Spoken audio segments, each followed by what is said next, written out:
Кем я буду работать после выпуска по этой профессии?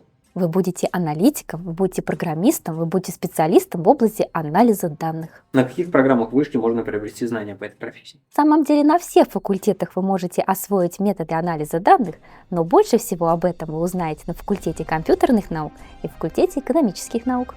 Какая средняя оплата выпускника вышки? На уровне 150 тысяч рублей. Какие партнеры есть у образовательной программы ШЭР? У Высшей школы экономики есть партнер Яндекс, есть банки, Тинькофф банк и Банк России, например. Какая польза от этой профессии? Человек, который имеет информацию, он владеет миром, а тот, кто ее умеет обрабатывать и получать какие-то интересные закономерности, находить в ней, тот имеет намного больше преимуществ. Почему эта профессия будущего?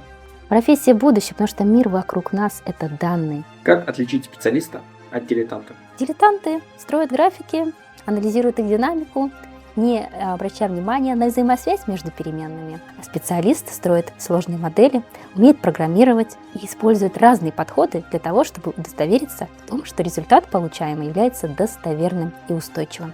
Как избежать профессионального выгорания? Заниматься той задачей, которая всегда интересна вам. Ваш кумир в профессиональной сфере.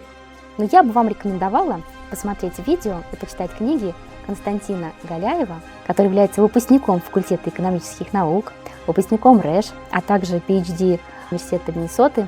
А сейчас он работает Data Scientist в Microsoft в Америке. Наставления для будущих студентов. Я желаю вам не бояться, пробовать и заниматься любимым делом. Только тогда вы сможете достичь действительно невероятных и больших высот. Поступайте в Высшую школу экономики, и вы сможете для себя найти то, что вам интересно. Потому что наши факультеты все очень разные, разнообразные, и вы обязательно найдете то, что вас заинтересует. Приходите в Высшую школу экономики. Будем вас ждать.